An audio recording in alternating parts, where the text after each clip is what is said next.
विद्यार्थी मित्र नमस्कार. आज आपण राज्यशास्त्र पेपर नंबर 2 यामध्ये सत्र 3चा अभ्यास करत आहोत. त्या पेपरचं नाव आहे राजकीय सिद्धांत आणि या सत्राला त्यातला भाग बघायचा आहे आपल्याला, तो म्हणजे राजकीय सिद्धांतांची तत्वे आणि संकल्पना.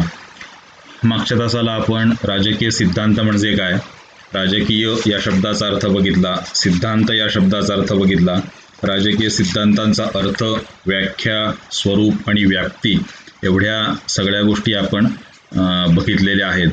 आणि आत्ताच्या तासाला आपण त्याच्या पुढचा जो मुद्दा आहे किंवा पुढचा टॉपिक आहे तो आहे राजकीय सिद्धांतांच्या अभ्यासाचे दृष्टिकोन. त्याच्यामध्ये पारंपरिक दृष्टिकोन आपण बघणार आहोत. तर पारंपरिक दृष्टिकोनामध्ये प्रामुख्याने दृष्टिकोन म्हणजे काय किंवा पारंपरिक आणि आधुनिक यातला फरक बघण्याआधी दृष्टिकोन म्हणजे काय त्याची थोडीशी आपण चर्चा करूया. की पूर्वीच्या कालखंडामध्ये राज्यशास्त्रात राज्य आणि शासन संस्था यांचा अभ्यास केला जात होता. आधुनिक काळातील भौतिकशास्त्रांच्या अध्ययनामुळे राज्यशास्त्राचे स्वरूपच बदलून गेले आणि बदलत्या या सगळ्या कालखंडामध्ये राज्याच्या कर्तव्यांमध्ये थोडेफार बदल झाले, समाजाच्या समस्यांमध्ये बदल झाले किंवा राज्याच्या समस्यांमध्ये बदल झाले किंवा राज्यासमोर वेगवेगळ्या प्रकारची जी आव्हानं असतात तर त्यांच्यामध्ये देखील बदल झाले. जास्त करून विशेषतः हा बघितलं आपण तर पहिलं आणि दुसरं महायुद्ध यांच्यानंतर विविध शास्त्रांमध्ये जे काही आमूलाग्र बदल झाले त्याला राज्यशास्त्रसुद्धा अपवाद ठरत नाही. आणि त्यामुळे राजकीय समस्या सोडवण्यासाठी आधुनिक पद्धतीने नवीन काही सिद्धांत मांडले गेले किंवा राजकीय सिद्धांतांचे नवीन दृष्टिकोन विकसित करण्यात आले. जे पारंपरिक दृष्टिकोन होते त्यापेक्षा ते वेगळे असलेले आपल्याला दिसून येतात. राजकीय सिद्धांतांचा जर का आपल्याला अभ्यास करायचा असेल तर प्रामुख्याने तुम्हाला त्याचे 2 भाग करावे लागतात. त्यातला पहिला भाग आहे तो म्हणजे पारंपरिक दृष्टिकोन आणि दुसरा भाग आहे तो म्हणजे आधुनिक दृष्टिकोन. आत्ताच्या मुद्द्यामध्ये आपण पारंपरिक दृष्टिकोन बघणार आहोत. त्यात एकूण 3 दृष्टिकोन आपल्याला अभ्यासायचे आहेत. पहिला आहे आदर्शवादी दृष्टिकोन, दुसरा आहे ऐतिहासिक दृष्टिकोन आणि तिसरा आहे संस्थात्मक दृष्टिकोन. असे 3 दृष्टिकोन आपल्याला त्याच्यामध्ये एकूण अभ्यासायचे आहेत. आता यामध्ये पहिला आपण आदर्शवादी दृष्टिकोन म्हणजे काय आहे त्याच्याविषयी थोडीशी चर्चा करूया. आदर्शवादी दृष्टिकोन म्हणजे ज्याला नॉर्मॅटिव्ह ॲप्रोच असं म्हटलं जातं. तर राजकीय परिस्थितीच्या वास्तवापेक्षा आदर्शांचा शोध घेण्याकडे या सिद्धांताचा किंवा या दृष्टिकोनाचा भर असलेला आपल्याला दिसून येतो. थोडक्यात सांगायचं झालं तर काय होते आणि काय आहे यापेक्षा काय असावे याचा शोध घेण्याचा प्लेटोपासून ते महात्मा गांधींपर्यंतचे तत्त्ववेत्ते किंवा तत्त्वज्ञ करत असलेले आपल्याला दिसून येतात. या दृष्टिकोनाच्या माध्यमातून समाजातली जी चिरंतन आणि शाश्वत मूल्ये आहेत तर त्यांचा शोध घेणं, माणूस या प्राण्यासाठी जे जे काही हिताचं आहे, जे जे काही चांगलं आहे, जे जे काही आदर्श आहे त्या सगळ्याचा शोध घेणं, त्याला पाठिंबा देणं अशा प्रकारचं काम या सिद्धांतामध्ये केलं जातं किंवा अशा प्रकारचं तत्त्वज्ञान हा सिद्धांत मांडताना आपल्याला दिसून येतो. प्रामुख्याने या सिद्धांताचे किंवा या दृष्टिकोनाचे पुरस्कर्ते जे आहेत तर ते प्रतिभेच्या, बुद्धीच्या आणि तर्कशक्तीच्या बळावर आदर्शांची उभारणी करताना आपल्याला दिसून येतात. आणि ऐतिहासिक विकास किंवा माणसाची झालेली आत्तापर्यंतची प्रगती, त्याच्यानंतर एकंदरीत राज्यकारभाराच्या पद्धती यामध्ये झालेले बदल या सगळ्या बाबतीमध्ये या दृष्टिकोनाचं फार मोठं योगदान असलेलं आपल्याला दिसून येतं. काय एखादं तत्त्व हे कसं आदर्श आहे हे या सिद्धांतामध्ये ठरवलं जातं आणि मग त्याचा शोध घेण्याचा प्रयत्न केला जातो. आदर्श तत्त्वाची निश्चिती ही अगोदर केली जाते आणि मग त्या मार्गावर हा दृष्टिकोन त्याची मांडणी करताना दिसतो. उदाहरणार्थ आपल्याला माहिती आहे की महात्मा गांधींनी रामराज्याची संकल्पना मांडलेली होती आणि त्याच्या समर्थनार्थ अनेक मुद्दे त्यांनी मांडलेले होते. जर का आपल्याला आदर्शवादी दृष्टिकोन बघायचा असेल तर आदर्शवादी दृष्टिकोन बघायचा असेल तर त्याच्या पुढील काही वैशिष्ट्यांचा आपल्याला विचार करावा लागेल किंवा त्याची चर्चा करावी लागेल. त्यातलं पहिलं जे वैशिष्ट्य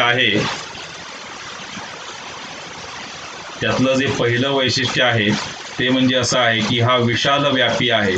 या शब्दाचा अर्थ असा की या सिद्धांतामध्ये आदर्श अशा अनेक तत्वांचा किंवा या दृष्टिकोनामध्ये आदर्श अशा अनेक तत्वांचा किंवा संपूर्ण मानव ही अगदी एक प्राणी म्हणून धरला किंवा मानव ही सगळी जमात धरली तरी सुद्धा त्या सगळ्या मानवाच्या, जगातल्या प्रत्येक मानवाच्या कुठल्याही प्रकारचे सांस्कृतिक, सामाजिक किंवा भौगोलिक भेद न करता प्रत्येक मानवाच्या कल्याणासाठी जे काही आदर्श आहे किंवा जे काही चांगलं आहे ते मिळवण्यासाठी किंवा तिथपर्यंत पोहोचण्यासाठी प्रयत्न केला पाहिजे असं हा सिद्धांत मांडताना आपल्याला दिसून येतो.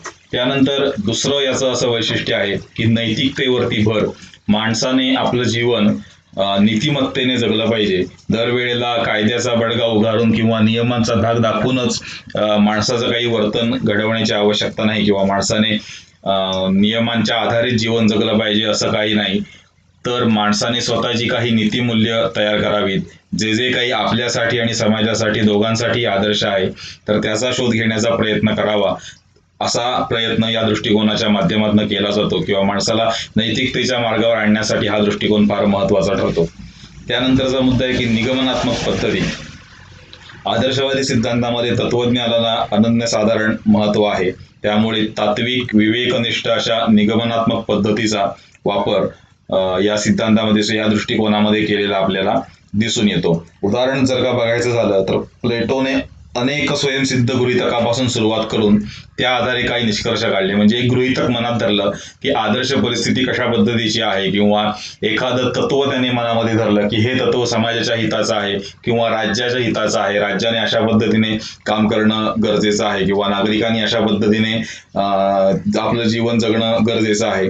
तर याविषयी त्याने काही स्वतःच्या मनामध्ये गृहीतकं मांडली आणि ती आदर्श परिस्थिती निर्माण करण्यासाठी काय काय गोष्टी करता येतील आपल्याला किंवा काय काय गोष्टी आपण करू शकतो अशा पद्धतीचा वापर करून, निगमनात्मक पद्धतीचा वापर करून त्याने या दृष्टिकोनामध्ये बहुमूल्य असं योगदान दिलेलं आपल्याला दिसून येतं. त्यानंतर 4 नंबरचा मुद्दा आहे की आदर्श राज्य.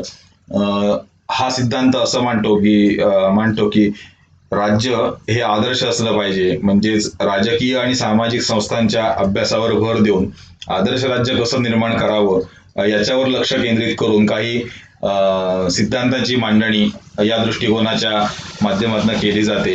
आदर्श राज्याच्या संकल्पनांविषयी चर्चा केली जाते. आदर्श राज्याचे गुणदोष यांच्याविषयी चर्चा केली जाते की जे राज्य आहे ते सगळ्यांच्या हिताचं आहे किंवा हिताचं असावं, सगळ्या लोकांचं कल्याण व्हावं, त्याच्यामध्ये कुठल्याही प्रकारची त्रुटी किंवा दोष नसावेत, अशा पद्धतीची व्यवस्था निर्माण करण्यावरती या सिद्धांताचा भर असलेला आपल्याला दिसून येतो. त्यानंतरचा मुद्दा आहे की सक्तीची राजकीय कृती आणि सामाजिक संस्थांची चौकट नैतिकतेवर आधारलेली असावी असा आदर्शात्मक दृष्टिकोनाचा किंवा हा सिद्धांत मांडणाऱ्यांचा आग्रह आपल्याला दिसून येतो. राजकीय नेतृत्वाने एखादी राजकीय कृती करत असताना किंवा राजकारणी लोकांनी, ज्यांच्याकडे समाजाचं नेतृत्व आहे त्या लोकांनी राजकीय कृती करत असताना नैतिकतेचा आधार घेऊन किंवा आदर्श मूल्यांचा पुरस्कार करून ती कृती करणं गरजेचं आहे. स्वतःच्या फायद्यापुरतं एखाद्या व्यक्तीच्या किंवा विशिष्ट व्यक्तिसमूहाच्या फायद्यापुरती एखादी कृती असण्यापेक्षा सुद्धा सगळ्या समाजासाठी त्या कृतीचा चांगला फायदा झाला पाहिजे किंवा सगळ्या समाजाला त्या कृतीचा लाभ मिळाला पाहिजे, अशा पद्धतीने आदर्शात्मक काही गोष्टी निर्माण करणं आवश्यक आहे असं हा सिद्धांत मांडतो. एकूण आपण ही 5 वैशिष्ट्ये या ठिकाणी बघितलेली आहेत. एकंदरीत जर का बघायचं झालं तर या सिद्धांतामध्ये आदर्श अशा पद्धतीची व्यवस्था कशा पद्धतीने निर्माण करता येईल किंवा आदर्श परिस्थिती कशी असावी, माणसाची आपल्या मनात जी चांगल्या राज्याची कल्पना आहे तीच आदर्शवादी सिद्धांत मानणाऱ्या लोकांची असलेली आपल्याला दिसून येते की कुणाचंही अकल्याण होऊ नये, सगळ्यांना समान लाभ मिळावेत, ह्या ज्या सगळ्या गोष्टी आहेत तर त्या सगळ्या गोष्टी आदर्शवादी सिद्धांतामध्ये प्रामुख्याने मांडल्या जातात. त्यानंतरचा मुद्दा आहे या सिद्धांताचे गुण जर का आपल्याला बघायचे झाले तर ते गुण असं सांगता येईल की राजकीय नैतिकता उंचावण्यासाठी फार महत्वाचा हा सिद्धांत आहे. किंवा राजकीय लोकांचा किंवा सत्तेचा जो एकंदरीत व्यवहार असतो, तर त्या व्यवहारामध्ये नैतिकतेचा स्तर उंच व्हावा किंवा नैतिकतेने एखादी निर्णय प्रक्रिया किंवा निवडणुका या सगळ्या गोष्टी नैतिक तत्वांवरती आधारित किंवा मूल्यांवरती आधारित असाव्यात, अशा पद्धतीचा हा सिद्धांत मांडताना आपल्याला दिसून येतो. राजकारणाला नैतिकतेचे अधिष्ठान पाहिजे असं महात्मा गांधींनी सुद्धा म्हटलेलं आहे. त्याच्यामुळे नैतिकतेवर आधारित राजकीय व्यवहार असणारे जे लोक आहेत, तर ते या सिद्धांताचे पुरस्कर्ते आहेत. त्यानंतर 2 नंबरचा मुद्दा आहे की राजकीय समस्या निवारण्यासाठी अशा सिद्धांतांच्या किंवा दृष्टिकोनांच्या माध्यमातून नवीन काही गोष्टी निर्माण होतात किंवा जुन्या ज्या चुकलेल्या गोष्टी आहेत ती पुन्हा सुधारण्याची संधी आपल्याला मिळते आणि त्यामुळे ज्या काही राजकीय समस्या आहेत सध्याच्या, तर त्याचं मूळ या सिद्धांतामध्ये किंवा दृष्टिकोनामध्ये असलेला आपल्याला दिसून येतो. आदर्शवादी सिद्धांतामध्ये जर का एखाद्या ठिकाणी जनतेवरती अन्याय होत असेल किंवा एखादं राज्य चुकीच्या पद्धतीने राज्यकारभार करत असेल, राज्यकर्ते लोक चुकीच्या पद्धतीने राज्यकारभार करत असतील, तर त्यांना रुळावर आणण्यासाठी अशा प्रकारचे सिद्धांत हे मार्गदर्शक ठरतात. सगळ्याच गोष्टी काही कायद्याच्या पुस्तकामध्ये लिहिलेल्या नसतात, परंतु ज्या काही नैतिकतेवर आधारित किंवा माणूस म्हणून जे काही विवेकाने निर्णय घ्यावे लागतात, तर ते निर्णय घेण्यासाठी अशा प्रकारचे सिद्धांत हे मार्गदर्शक ठरत असतात. त्यानंतरचा मुद्दा आहे की उच्च आदर्श मानवी जीवन, स्वार्थ, संकुचित निष्ठा, तात्पुरता फायदा या सगळ्या गोष्टींनी सध्याचं राजकारण हे ग्रासलेलं असलेलं आपल्याला दिसून येतं आणि माणसाचं जीवन हे खूप चांगलं आणि समृद्ध आहे. तर ते अधिक समृद्ध करण्यासाठी किंवा त्याचा खरा आनंद माणसाला येण्यासाठी आदर्श अशा उच्च मूल्यांचा माणसाने स्वीकार करणं गरजेचं आहे.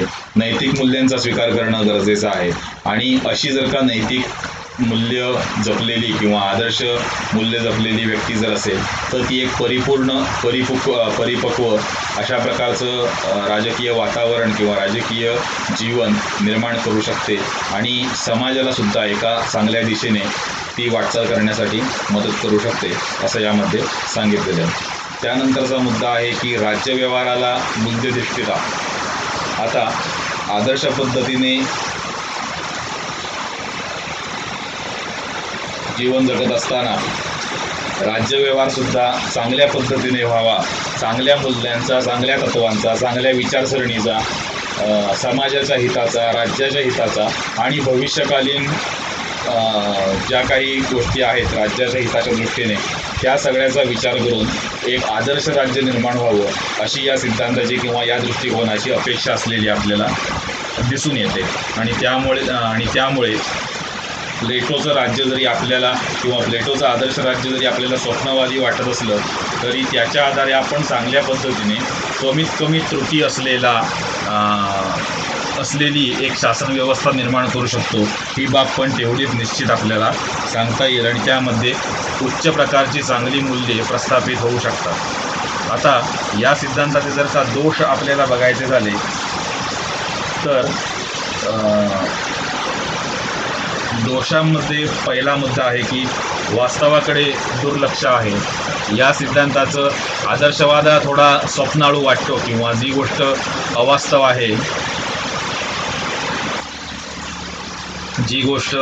आहे ती गोष्ट सत्यात आणण्याचा प्रयत्न हा सिद्धांत करतो, अशी त्याच्यावरती टीका केलेली आहे.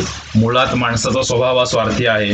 माणसाला स्वतःचं हित आधी बघायचं असतं, नंतर आपल्या कुटुंबाचं, नंतर आपल्या समाजाचं आणि मग राहिलं तर सगळ्या जगाचं. अशा प्रकारची एक निसर्गता प्रवृत्ती माणसाची हल्ली तयार झालेली आपल्याला दिसून येते आणि त्यामुळे आदर्शवादी सिद्धांत हा थोडा वास्तवाकडे दुर्लक्ष करतो किंवा नुसत्या घोषणा करतो, पण प्रत्यक्ष व्यवहारात मात्र कुठल्याही प्रकारच्या देशामध्ये अशा प्रकारचा आदर्श राज्याची संकल्पना अजून तरी अस्तित्वात आलेली नाही किंवा इतका स्वच्छ किंवा पारदर्शक कारभार कोणत्याही देशामध्ये झाला असेल असं मला व्यक्तिशः वाटत नाही. कदाचित ही बाब म्हणजे अतिशयोक्ती पण असू शकेल, परंतु वास्तवाकडे दुर्लक्ष करणारा हा सिद्धांत आहे, असं यामध्ये सांगितलेलं आहे.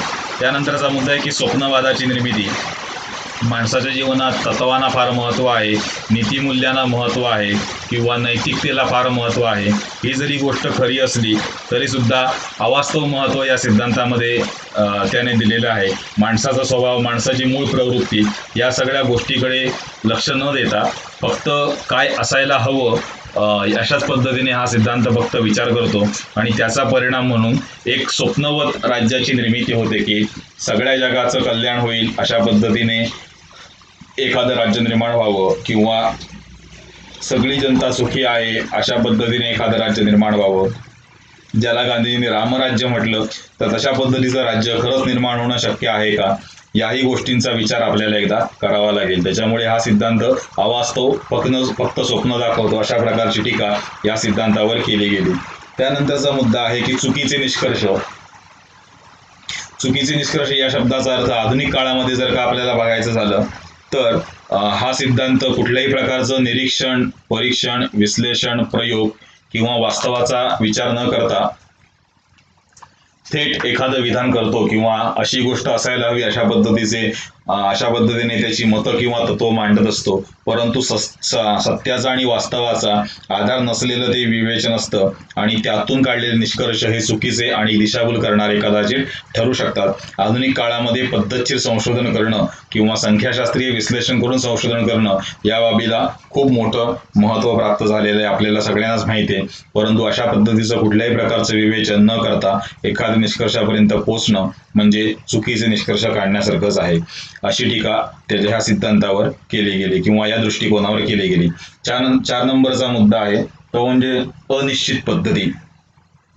तत्वज्ञानाची एखादी सर्वसामान्य व्याख्या या पद्धतीतून तत्वज्ञांना अजून निश्चित करता आलेली नाही. म्हणजेच काय की नेमकं राजकीय तत्वज्ञान काय आहे, नेमकं आदर्श राज्य म्हणजे काय आहे किंवा आदर्श राज्य कारभार किंवा अगदी नियमांप्रमाणे, कायद्याप्रमाणे काटेकोरपणे राज्यकारभार करणं, पारदर्शक राज्यकारभार करणं यांची ठोस अशा पद्धतीची कुठलीही व्याख्या या सिद्धांताच्या किंवा या दृष्टिकोनाच्या पुरस्कर्त्यांकडे नाही. अशा पद्धतीची टीका या सिद्धांतावर केली जाते.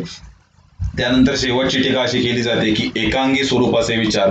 म्हणजेच काय की माणसाचा स्वार्थीपणा जो स्वभावात त्याच्या असतो, माणसाचे पूर्वग्रह, माणसाची आवड, माणसाची निष्ठा, माणसाची विचार भिन्नता, माणसाची मतभिन्नता, माणसाला समाजाकडनं आलेले अनुभव, या सगळ्या गोष्टींमुळे माणूस स्वतःची काहीतरी विचारसरणी वेगळी निर्माण करण्याचा प्रयत्न करतो किंवा एखाद्याला चांगलं म्हणतो किंवा एखाद्याला वाईट म्हणतो. तर ही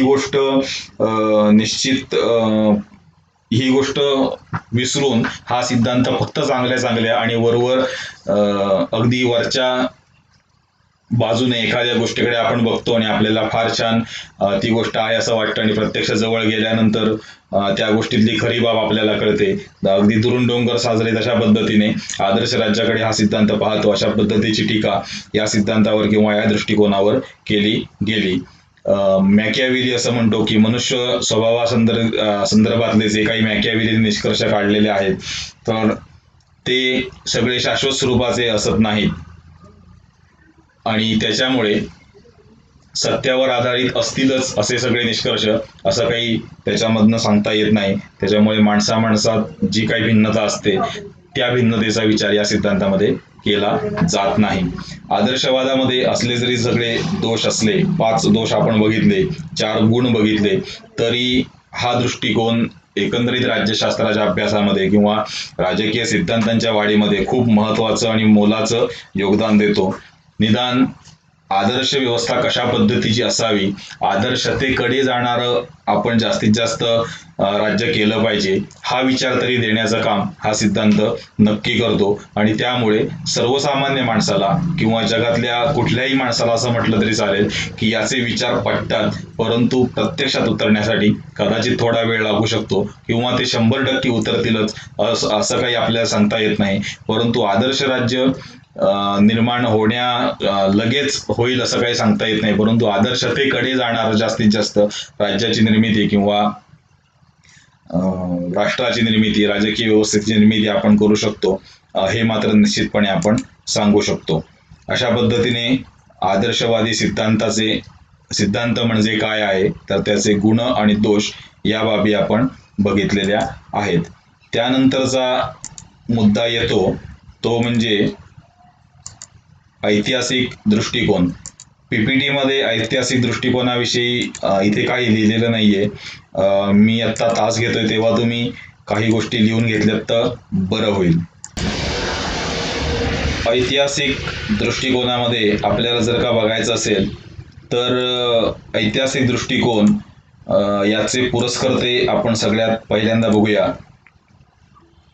त्याच्यामध्ये प्रामुख्याने हेगेल, मार्क्स किंवा साविगनी, सिली, फ्रीमन, लास्की इत्यादी विचारवंत जे आहेत तर ते सगळे या ऐतिहासिक दृष्टिकोनाचे पुरस्कर्ते असलेले आपल्याला दिसून येतात.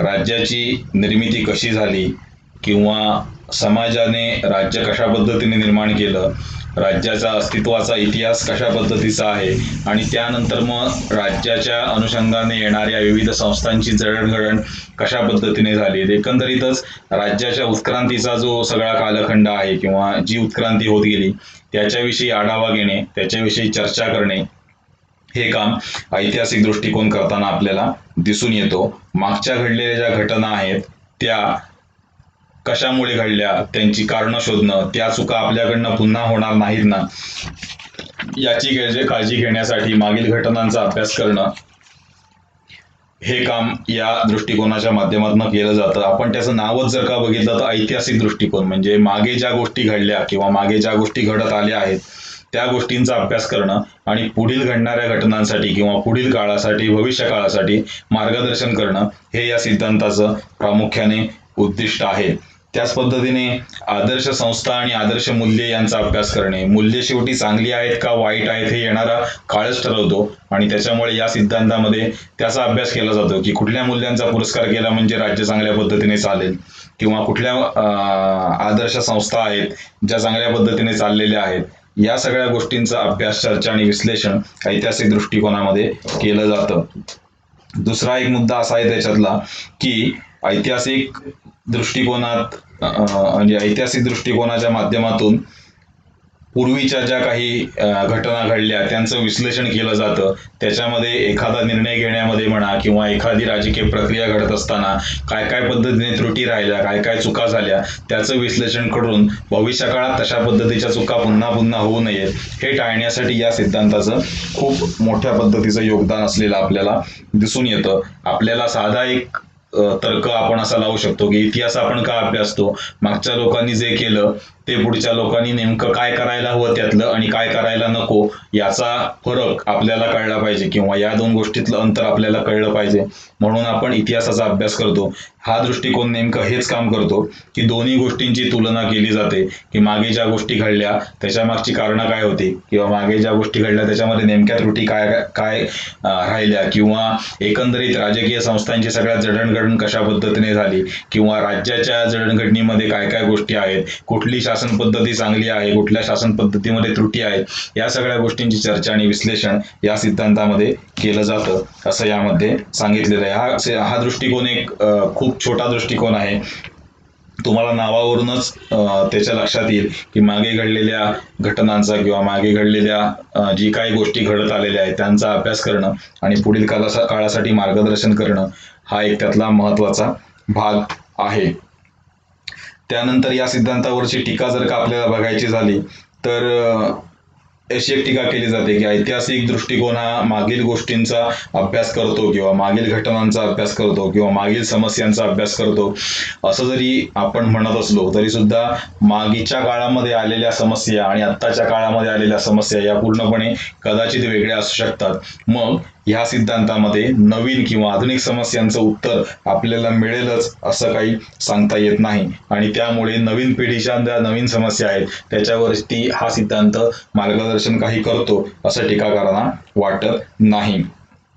त्यानंतरची अजून एक टीका केली जाते याच्यावरती ती म्हणजे निव्वळ ऐतिहासिक घटनांचं एक कथानक या सिद्धांतामध्ये सांगितलं जातं. मागे असं असं घडलं, त्याच्यामध्ये या चुका होत्या, या बरोबर होत्या, परंतु त्याला नैतिक किंवा तात्विक न्यायाची जोड असलेली आपल्याला दिसत नाही. म्हणजे त्याला काही नैतिकतेचा आधार असतो अशातलाही भाग नाही किंवा त्याला काही तात्विक न्यायाची जोड असते असं पण आपण त्याच्यामध्ये काही म्हणू शकत नाही. अशी टीका ऐतिहासिक या दृष्टिकोनावरती केली जाते. अशा पद्धतीने ऐतिहासिक दृष्टिकोन आपल्याला स्पष्ट करता येईल. त्यानंतरचा पुढचा दृष्टिकोन आहे त्याच्यामध्ये विधिनिष्ठ संस्थात्मक दृष्टिकोन. त्याच्यामध्ये आपल्याला जर का बघायचं झालं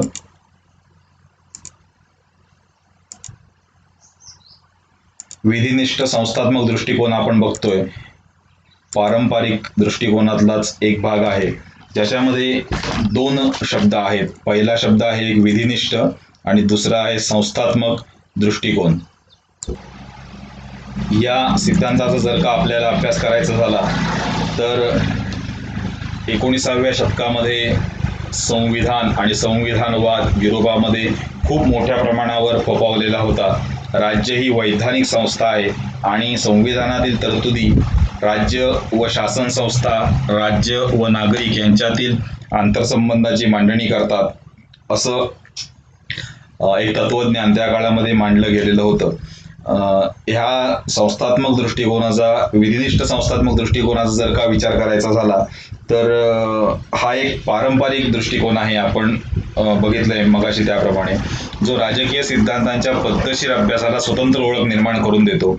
म्हणजेच काय की ज्या ज्या संस्था काम करतात राज्याच्यासाठी किंवा जे जे घटक राज्य म्हणून काम करतात, तर त्या सगळ्यांचा अभ्यास हा फक्त त्या सगळ्यांचा अभ्यास या सिद्धांतामध्ये किंवा या दृष्टिकोनामध्ये केलेला आपल्याला दिसून येतो. शासनाच्या आणि राजकारणाच्या औपचारिक बाजूंना हा दृष्टिकोन फार महत्त्व देतो. वास्तव परिस्थितीकडे थोडंसं दुर्लक्ष झालं तरी सुद्धा राजकीय पक्ष, लोकमत, दबाव गट, राजकीय प्रक्रियेतील प्रभावी घटक या सगळ्या गोष्टींचा विचार या सिद्धांतामध्ये केलेला आपल्याला दिसून येतो. त्याचप्रमाणे या दृष्टिकोनात शासनाची संघटना म्हणजे शासनाच्या ज्या काही संस्था असतात तर त्या सगळ्यांचा अभ्यास केला जातो. उदाहरणार्थ जर बघायचं झालं तर या सिद्धांतामध्ये मंत्रिमंडळ, त्याच्यानंतर कार्यकारी मंडळ, राज्य कायदे मंडळ, पंतप्रधानाचे कार्यालय, कॅबिनेट इत्यादीशी संबंध येतो. त्याच पद्धतीने संविधानात्मक कायदे, संस्थांची कायदेशीर स्थिती आणि न्यायाची अंमलबजावणी इत्यादी ज्या संकल्पना आहेत किंवा सार्वभौमत्व, सत्ता विभाजन, कायद्याचे राज्य या सगळ्या गोष्टींचा अभ्यास, या ज्या संकल्पना आहेत राज्याशी संबंधित असलेल्या किंवा या ज्या संस्था आहेत राज्याशी संबंधित असलेल्या किंवा जे काही कायदे आहेत, जे काही संविधान आहे, तर त्या सगळ्यांचा अभ्यास या सिद्धांतामध्ये केलेला आपल्याला दिसून येतो.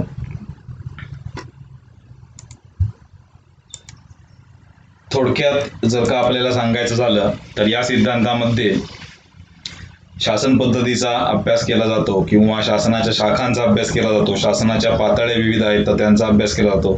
त्यांची रचना, कार्य, अधिकार या सगळ्या गोष्टींचा अभ्यास या सिद्धांतामध्ये केलेला आपल्याला दिसून येतो.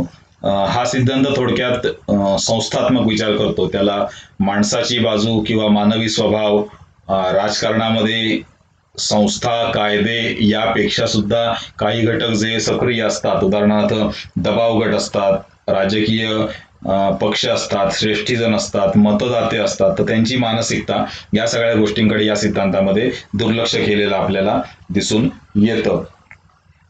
म्हणूनच या सिद्धांताविषयी असं म्हटलं जातं की राजकीय सिद्धांतांचा आधुनिक अनुभववादी दृष्टिकोनास संस्थात्मक विचार हा पूरक आहे, असं या सिद्धांताच्या बाबतीमध्ये म्हटलं जातं. त्यानंतरचा मुद्दा येतो की या संस्थात्मक दृष्टिकोनावरची टीका काय झाली किंवा काय त्यातले दोष काय आहेत, तर ते आपण बघूया.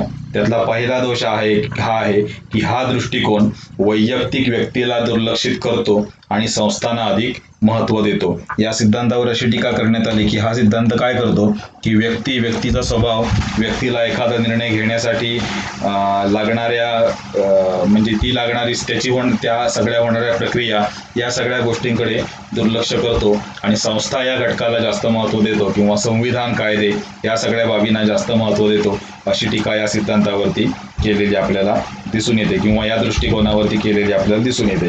त्यानंतरचा मुद्दा आहे की आंतरराष्ट्रीय राजकारणाच्या अभ्यासाला हा दृष्टिकोन महत्त्व देत नाही. एखाद्या देशातील एखादी क्रिया ही काही फक्त देशांतर्गत कायद्याला अनुसरून किंवा त्या शासन संस्थेला अनुसरून होते किंवा इथेच सगळ्या त्या घटनांचं मूळ असतं असं काही सांगता येत नाही. आंतरराष्ट्रीय स्तरावरती घडणाऱ्या घडामोडी सुद्धा काही घडामोडी या देशांतर्गत राजकारणाला किंवा देशांतर्गत राजकीय व्यवस्थेला काही बदल करण्यासाठी भाग पडतात. तर या सगळ्या गोष्टींकडे हा सिद्धांत दुर्लक्ष करतो असं यामध्ये सांगितलेलं आहे.